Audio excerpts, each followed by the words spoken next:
crashing through your roof at 5 a.m. on a Wednesday morning. Could you please stop screaming? I don't want the neighbours to think someone's been murdered. Someone has been murdered! My husband is under your spaceship! Oh, darn. I don't really know first aid, but I've seen that one House MD episode where House does surgery on his own leg in a bathtub, so I could try. No, absolutely not. I've been waiting for him to die for ages so I could study his internal organs for signs of extraterrestrial life. I wish you had killed him a little more neatly, but as an academic, I'm used to working with what I've got. Oh, okay? Is everything all right in there, Mrs. First Lady? Everything is fine. My husband is alive and I have 0 alien visitors. We're just trying something new in the bedroom. Pardon? BDSM! Remodeling. That sounds rather advanced. We've been experimenting with, wallpaper play. You get some paste and a roller and then I don't need to hear the gory details, ma'am. Then give us some privacy. Does the Mrs. First Lady project that she shall be finished in time for her scheduled flight? Or shall I inform the astrophysics conference that you send your regards, but you find yourselves rather tied up and unable to come? Oh, I'm sure we'll be done in seconds. You always are, aren't you, dear? Yes? Very well. I shall return in an hour to escort you to the airport. Mrs. First Lady? Oh dear, did I just... Yes, you just killed the President of the United States. A noble and charitable act that billions will thank you for. No need to brag about it. Can you pass me that scalpel? Please don't turn me in. I mean, I'd understand if you did. But it was really an accident, and I don't want to go to jail. We all make mistakes when we're young, and nobody actually liked him that much in the first place, if you don't mind me saying so, Mrs. First Lady. I mean, I guess you're Miss First Lady now, because I killed your... Maybe I should stop talking. Maybe you should. No, I'm not going to turn you in. So I can go? I'm really terribly sorry about your husband and all that, but I was kind of on my way somewhere when I ran out of fuel and dropped through a roof. Do you want money? I have money. It's really only about $30 because I spent most of it on Minecraft skins. Shoot. Are you stupid? Yes! Oh, good. That'll make it easier to convince you of my plan. Listen, random alien lady. You just killed the most valuable specimen in my collection, and you're going to cost me several $1,000s in roof repair, which is rude of you. The least you can do is put on this wig and pretend to be my dead husband so I don't have to miss my conference just to attend his boring funeral. Pretty please? By the way, you should think very carefully about this decision because I have some serious dirt on you. I see. The fake marriage gambit where I sacrifice my dignity in the early game to gain a later advantage. That might have worked on me if I hadn't spent most of my life forced into a situation where the only opening I knew how to play was the hide-in-a-closet defense. Send me to jail if you want. I will never pretend to be a man again. You don't have to. It gives us a better cover story anyway. Why is the president suddenly 20 years younger and also a beautiful woman? That's just what estrogen does to a motherfucker. Here, put on this tie. Wow, the resemblance is non-existent. I do look good in a suit, and I do like free holidays, and you are threatening to send me to jail. Alright, fine. One condition, though. You're in no position to negotiate. I get to do an accent. No accents under any circumstance. Please. I always wanted to do theatre in high school, but it clashed with chess club. Hello, yes, it is me, the President of the United States. Please direct me to a highly classified government secret. I want a divorce. We just got married. Hand me the wig.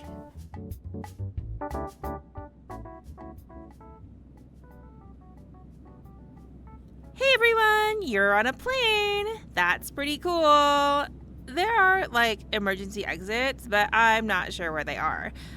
If the plane crashes, that's our bad, and we're really sorry, but flying a plane is harder than it looks, okay? So, before you get mad at us for dumping you into the Pacific Ocean, I'd like to see you try and pilot this thing.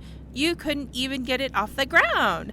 So, yeah, think before you criticize others. Also, my Aunt Martha runs a funeral home, so text your loved ones to tell them they can use the discount code PLANECRASH28 for 20% off your funeral arrangements. Just kidding. Martha doesn't do handouts.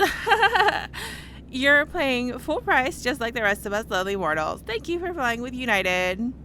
Whew. Man, going through customs is scary. I always feel like they're gonna find a bomb in my luggage. Good thing the worst thing I had in my bag was a jar of peanut butter. Tell me about it. I was so worried they were gonna hold us up because of the dead body in my carry-on. The what? Relax. I remember to drain all the blood out beforehand. Otherwise, we would be way over the liquid limit. Hey, stop looking at me like that. What was I supposed to do? Just leave him there for the cleaners to find? I folded him up real neatly and tucked him in my backpack. Oh, you have a plan for getting rid of the body, right? Of course. Then I guess it's your move. I'm gonna nap for 20 hours. Wake me up when the refreshments come around, okay? Hey, no. This is my first time meeting an alien, and I need to collect data. Let's start with the basics. What's your name? Patty. My name is the Noble and Honorable First Lady of the United States, Her Holiness Independence Day. But I guess you can call me Indy since we're married now. Where are you from? Porirua. Wow. What planet is that? Like Wellington-ish? Ah. Listen, I'm not even an alien. I just have purple hair and lackluster social skills, and a bad habit of finding myself in the wrong place at the wrong time. You literally flew in on a spaceship. That's alien behavior. It was my ex's spaceship. Were they an alien? Yeah, What type? lesbian. Nice of them to let you borrow their spaceship. Yeah, Real nice. yeah, it was. You stole it, didn't you? I think it's time for me to ask you something. Oh, you want to know how I scored the president? How did you know? It's all anyone ever asks. No, how was your day, Indy? No, can you tell me a fun fact about Jupiter's moons? Only, how do I find a man as rich and spineless as your husband? He only lost his spine this morning. It's a recent development. I watched you reach in and pull it out. Semantics. Anyway, here's the story.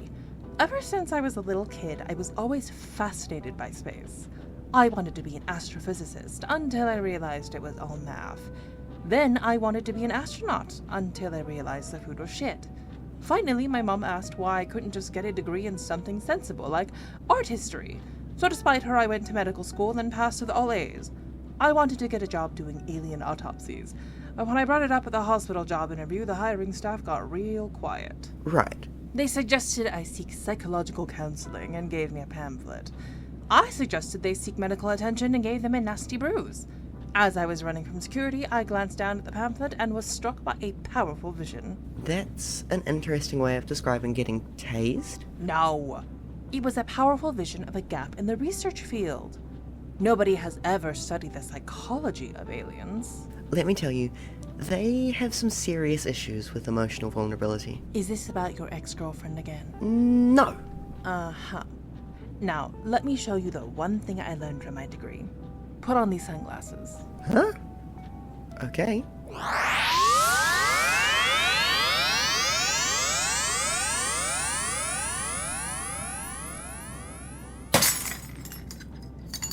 Wow! The glare at people so hard their heads explode strategy. They banned that at most major tournaments after an incident in 2008. I think you killed the guy behind me. He'll be fine. Unless he isn't. Then he won't be fine. Anyway, I learned it from my thesis supervisor. It was the look she would give me every time I dropped my work off on her desk. She would take a long sip of her coffee, remove her glasses, wipe them down with a cloth just in case what she was looking at was a streak of dirt instead of the culmination of my many years of educational struggle, read it again, then let the words sit with her for a second, then look me in the eye and tell me, "Miss Day, this is not a quasi-experimental study investigating the impact of parasocial engagement with an outgroup on reducing intergroup prejudice. This is the first draft of a science fiction novel, and you misused a semicolon in paragraph 5. Then what? Then I stormed out of her office and headed to a cafe on campus to drown my sorrows in overpriced coffee. And who did I lock eyes with across the room but future President of the United States, Bo Jiden himself. And he grinned, and everything about him was perfect, and you fell in love instantly? What? No.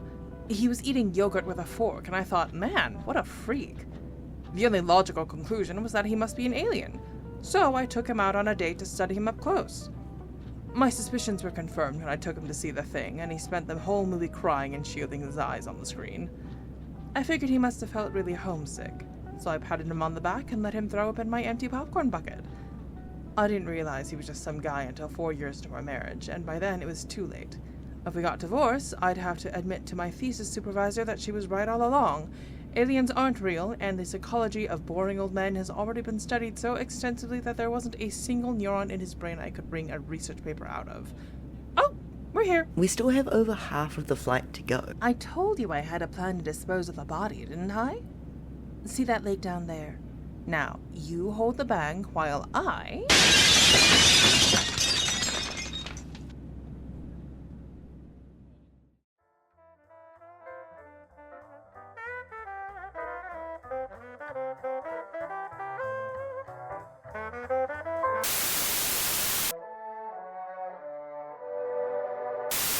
Wear and let the boys bring flowers and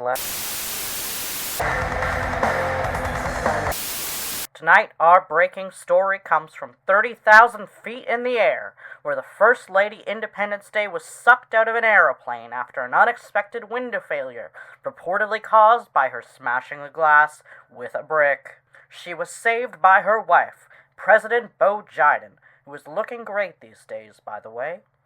The president was able to grab her by the ankle and hold on tight until the plane could safely land. When we reached out for comment, the First Lady, who was being treated by hospital staff for a dislocated shoulder, just said, "Whoopsies, my bad." The only other major casualty resulting from the incident was the loss of the First Lady's luggage, last seen plummeting out of the...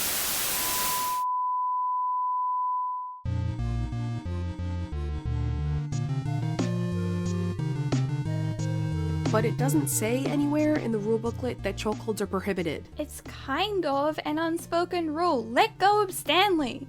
Okay, what about body slams? No. Double knee face breakers? No. A tiny little eensy-weensy spinning crucifix toss? Absolutely not. Put him down. Ugh, I'm gonna write a strongly worded email to the inventor of Uno. I'm sure they'll be delighted to hear from you. Hey, do you see that? See what? Me throwing you out of the ship?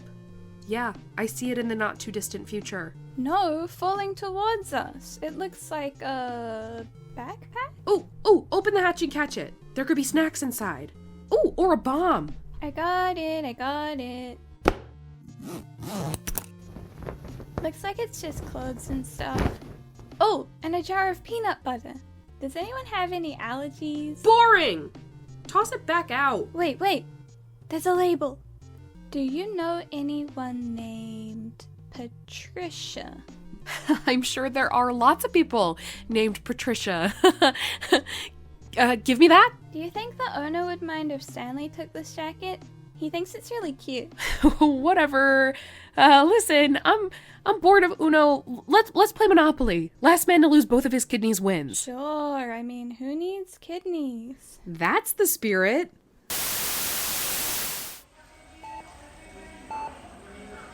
All in all, I think that was a resounding success.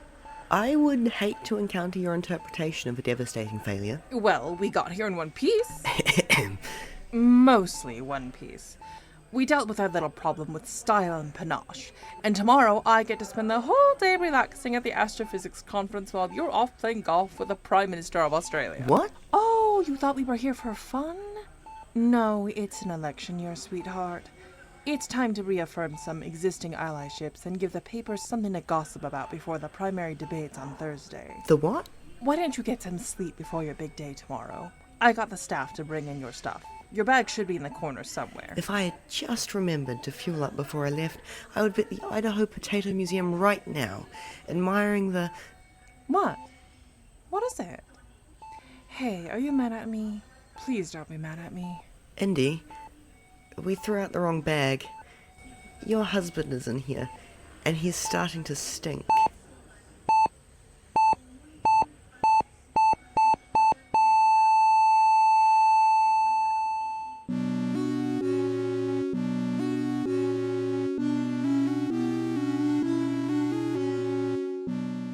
Mrs. President, do you have any response to the allegations that the voice of Independence Day is Jenny Wong, the voice of Patty is Moncosia, the voice of Asbestos Le Guin is Bulk, the voice of Hamuel Burger is Spikes, and the voice of this reporter is Dan Mack?